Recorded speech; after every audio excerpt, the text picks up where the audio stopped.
Kerajaan Sabah mengalu-alukan peruntukan kira-kira 25 juta ringgit daripada Kerajaan Persekutuan.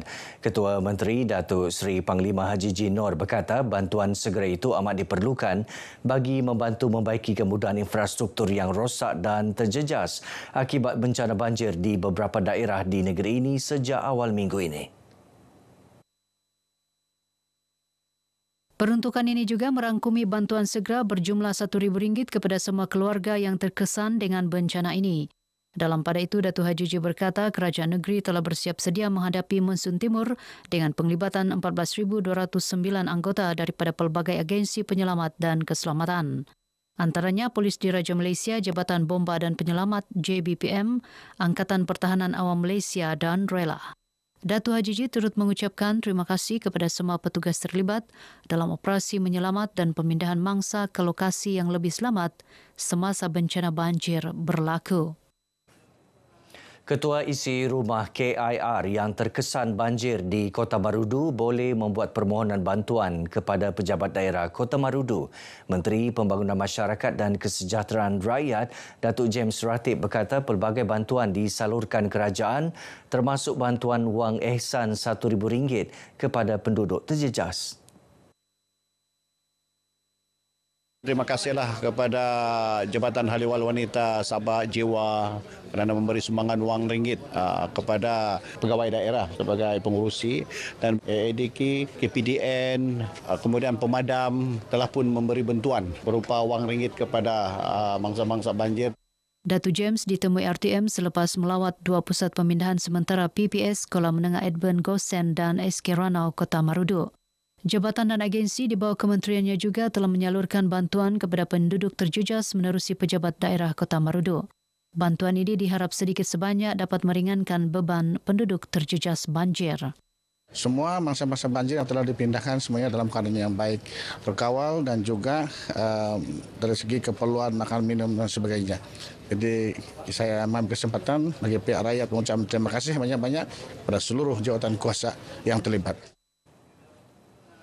Pejabat daerah Lahad Datu diminta menyediakan laporan terperinci berhubung kesan banjir terhadap penduduk serta kemudahan infrastruktur yang rosak akibat bencana alam itu. Timbalan Menteri Sains Teknologi dan Inovasi Datuk Yusof Abdal berkata ini bagi membolehkan sebarang isu yang timbul dapat dibawa ke peringkat persekutuan agar diatasi dengan segera. Bukan hanya bencana yang berlaku 2-3 hari itu, tetapi kesan daripada bencana ini perlu juga saya selaku ahli parlimen di sini maklum supaya saya dapat ketengahkan kepada peringkat persekutuan tentang apa yang boleh membantu. Datuk Yusof ditemui media selepas menyampaikan bantuan wang tunai kepada 133 keluarga terjejas banjir di PPS Dewan Kolej Vokasional, Dewan AVTC dan Dewan SMK Terusan Lahad Datu. Sementara itu, Pengerusi Jawatan Kuasa Pengurusan Bencana Daerah Lahad Datu, Firuz Izzualdin Muhammad Zul berkata, PPS Dewan SMK Terusan telah ditutup dan penduduk dibenarkan pulang ke kediaman masing-masing. Hari ini kita masuk hari ketiga pembukaan PPS dan sekiranya tidak halangan daripada 3 kita jangkakan insya-Allah 1 kita akan tutup di SMK Terusan dan kita akan pulangkanlah seramai 20 orang tu. Mangsa terjejas banjir Salina Absan yang ditemui pemberita berharap pihak kerajaan dapat membantunya untuk membina semula kediaman yang rosak teruk akibat banjir. Tiap-tiap tahun memang kan, tapi tidaklah teruk. Sekali tahun ini, tiba-tiba pula tidak boleh sudah selamatkan semua barang-barang lah dalam rumah. Kalau boleh, saya mau mintalah rumah. 3 rumah di Kampung Buang Sayang Segama Lahad Datu terjejas akibat kejadian tanah runtuh awal pagi semalam. Ketua Balai Bomba dan Penyelamat Lahad Datu, Sumsua Abdul Rashid berkata 8 anggota digerakkan ke lokasi kejadian selepas menerima panggilan kecemasan kira-kira 8.47 pagi. Setelah membuat pemantauan di lokasi tanah runtuh, pemilik rumah diarah untuk berpindah ke pusat pemindahan sementara PPS di Dewan Kolej Vokasional Tawau atas faktor keselamatan. Dalam kenyataannya, Samsua menasihatkan penduduk kampung di Lahad Datu agar segera menghubungi pihak bomba sekiranya berlaku kejadian tanah runtuh. Sementara itu, pemilik rumah Lasaji Labara dan Wasali Abdul Ghaffar yang ditemui pemberita memberitahu ini merupakan kejadian pertama berlaku sejak 70 tahun tinggal di kampung tersebut. Kejadian itu diberitahu oleh daripada saya punya kawan yang sedang memukatlah dibawa naik ke rumah sini mengisau bahawa tanah runtuh. Lepas kejadian itu kami mulalah bangun semua, kosongkan barang lah, asingkan, pindahkan barang-barang yang ada di rumah. Saya pun sebenarnya tidak perasan sebab masa itu masih gelap kan. Jadi tidak ambil kisah lah. Lepas tu dia bunyi satu kali lagi, baru saya perasan rupanya di belakang tu ada tanah runtuh. Ketua Kampung Buang Sayang Segama Lahadatu Salim Lali berkata sebanyak 100 buah rumah penduduk kampung dan 20 daripadanya merupakan rumah berhampiran lereng bukit. Pihak bomba datang kemari untuk memberi nasihatlah agar dikosongkan rumah-rumah yang ada kan. Untuk bagi pihak untuk berjaga-jagalah. Rakyat yang ditimpa musibah bencana sentiasa diambil perhatian sewajarnya oleh pihak kerajaan. Ketua Bahagian Parti Gagasan Rakyat Sukau, Datuk Johari Janan berkata, kerajaan, badan korporat, badan bukan kerajaan, NGO serta pasukan sukarelawan akan memastikan kebajikan rakyat sentiasa terbela dan tidak tercicir mendapat bantuan. Kerajaan pada hari ini amat prihatin kepada keadaan rakyat yang dilanda bencana alam seperti hari ini. Saya menyarankan kepada khususnya pejabat daerah, jangan tunggu banjir sudah menghanyut harta benda orang, terus bertindak. Kami mengambil langkah yang cepat ini untuk memberi bantuan kepada mereka-mereka yang terkesan ini. Datu Johari ditemui pemberita RTM pada program Misi Bantuan Kemanusiaan Gagasan Rakyat Sukau. Beliau turut menasihati penduduk kampung agar mengawal aktiviti sungai terutama anak-anak bagi mengelak kejadian yang tidak diingini berlaku.